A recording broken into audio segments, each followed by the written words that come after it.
You know, John, when you first introduced the hypothesis that the Saudi Arabian National Guard and helicopters were utilized in the Las Vegas shooting, you and I became the targets of derision. A variety of people told us that that was wrong, that you were working for the CIA, that it couldn't possibly be true. But so much evidence has come out in the 2+ years since you've been talking about this that keeps strengthening the hypothesis. How are you tonight, John? I think I'm well. Who the hell knows at this point? No dry coughing or fever or coronavirus symptoms? Not yet, but the day is young, right? So we'll see What's what going happens. on in Thailand with coronavirus? We know that China has many cases. Yeah, I mean, it's pretty much everywhere. I don't know that any country's been able to completely keep it out. I'm, not aware of any, but Singapore in particular is doing as good a job as anyone as far as tracking it. And we'll take a look at that when we get into the patron only hour. I sent you some information about that, but Singapore is doing an amazing job of tracking the virus and informing the public as to what's going on, who's getting better, who's not getting better, where were these people, who did they come in contact with, how might they have contracted it. And they're doing all this without naming names. So they're doing it in like a HIPAA compliant manner. But it's very interesting. We'll take a look at that when we get to the patron only hour. And then this thing with the monkeys, I saw this on Drudge Report. And the funny thing is, I mean, I can make this happen in, any morning. If you just go out, there's certain places where these monkeys are. And They're if you just bring enough brawling. bananas, yeah, now what's happening is that there's not enough tourists, and the monkeys have become dependent on the tourists feeding them. Now there's no tourists going to see the monkeys, so the monkeys are pissed, and they're not getting their bananas, and they're not getting their corn. Oh, And yeah, so there's vendors that sell you stuff to feed the monkeys, seems like a terrible and idea. of course it's a terrible idea. And now all these monkeys have become dependent on tourists to feed them bananas and corn.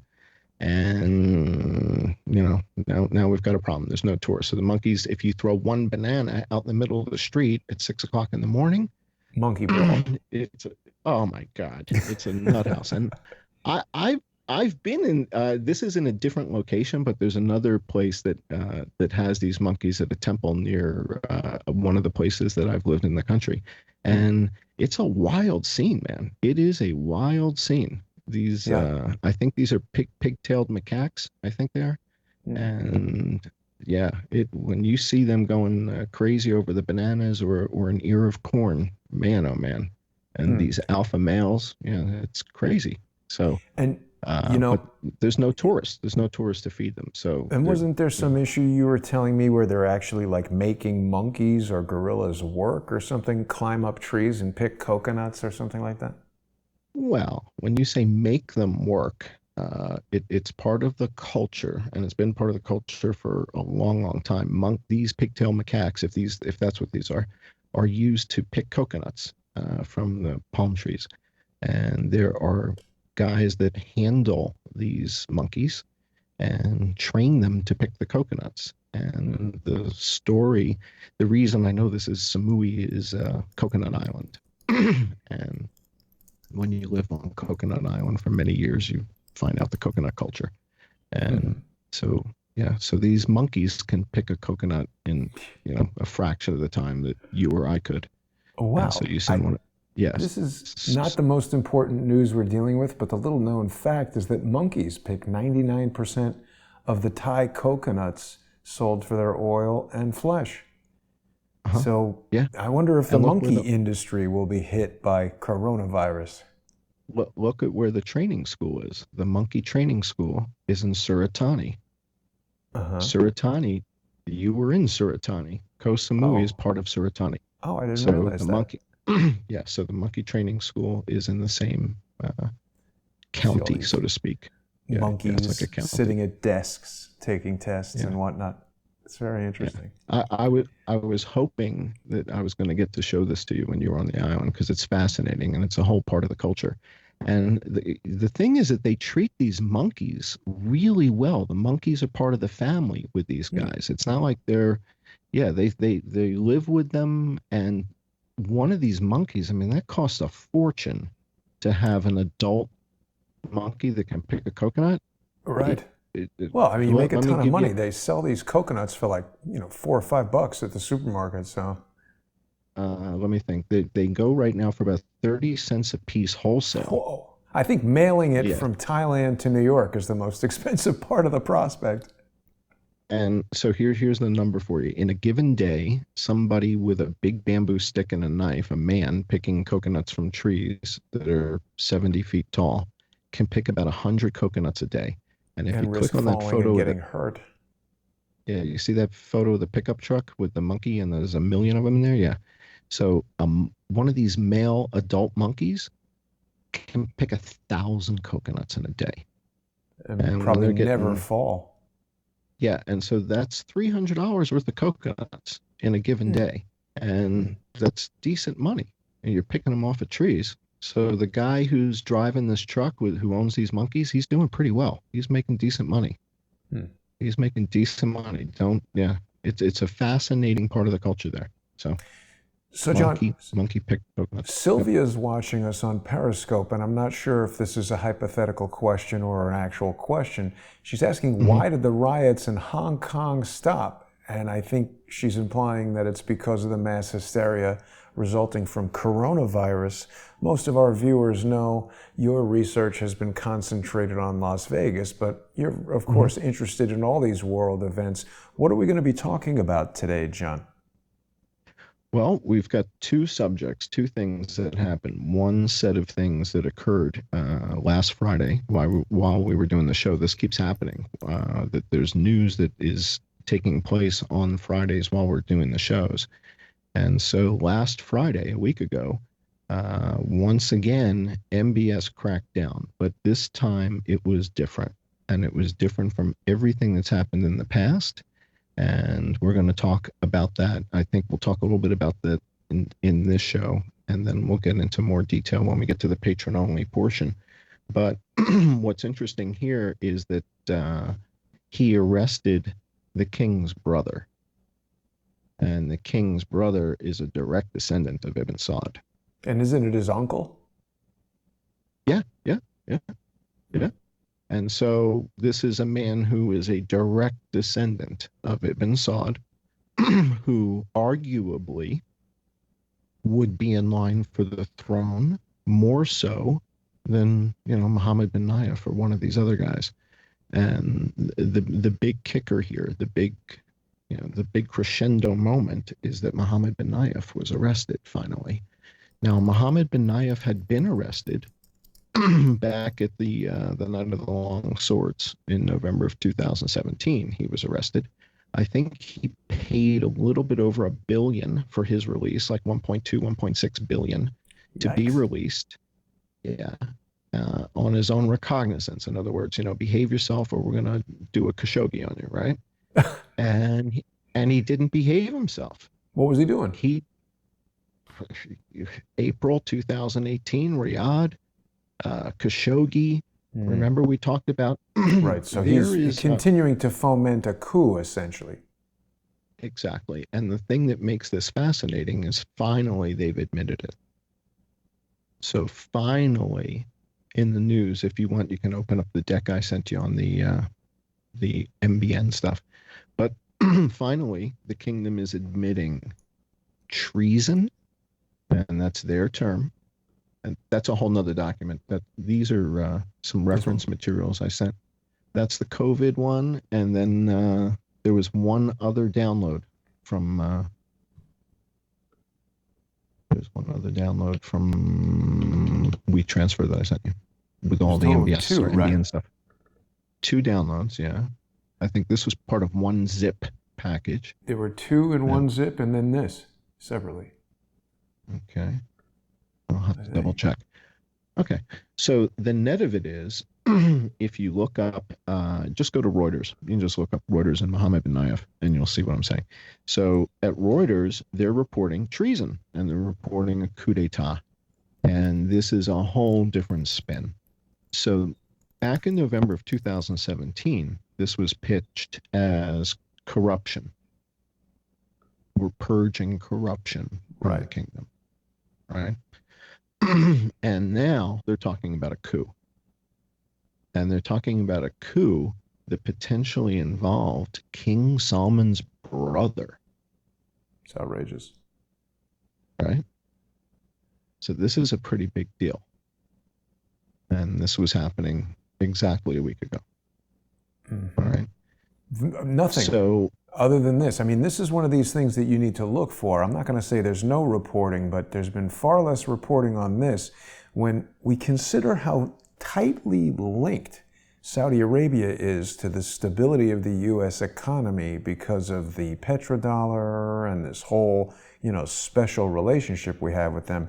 It's pretty amazing how little reporting there's been about arrests related to an admitted coup attempt. You would think that would be pretty big news. Well, you would think it would be really big news when you talk about the brother of the king of Saudi Arabia was arrested for plotting a coup against the crown prince. That's fascinating. I mean, Shakespeare could write this stuff. I mean, this is kind of a big deal. Now, the other thing that also happened last Friday was Vladimir Putin and MBS got into a pissing contest. Right. And this was at the OPEC meeting. And what Saudi Arabia wanted was to slow down production a little bit to bring the price per barrel up. The price per barrel was hovering in the 40s. I think it was like $44 a barrel. They had a meeting at OPEC. They wanted to ease their output in order to bring the price up. And Putin says no. Right. Putin doesn't want to go along with Saudi Arabia. And again, it's important for everybody to understand that, again, this is the sort of thing we don't hear about in the news in America, but the two big seats at the table at OPEC are Saudi Arabia and Russia. Russia is a huge producer of oil. Right. But is Russia part of OPEC, or is Russia independent of OPEC? Yes. They got this OPEC Russia's plus part of thing. OPEC. Well, whatever. This meeting a week ago Russia was part of it, and Russia wouldn't go along with the strategy. And so MBS, this is the same day he arrested his frickin' dad's brother, right? Right. All right. The same day he tells Putin and the whole world, F you, I'm dropping the price of oil by $7 a barrel, effective immediately. Kiss my ass. And Putin and Russia is going, what the? So I think MBS is kind of had it with the nonsense. He's had it with being second guessed. And this has been going on for 2.5 years, right? I don't think it's that. I don't think it's that, John. I think that everything having to do with OPEC and Saudi Arabia and the United States is what props up the petrodollar and perpetuates the worldwide U.S., this hegemony that the U.S. has. And this is what Russia is aware of and trying to break. And I think what they're doing here is they're challenging the petrodollar.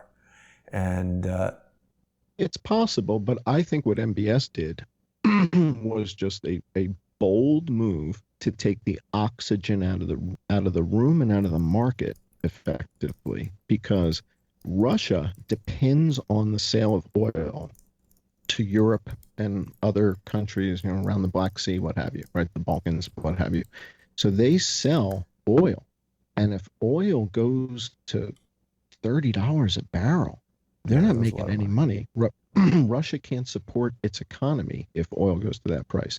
America is no longer in the market. We're not a buyer anymore because we're self-sufficient because of fracking.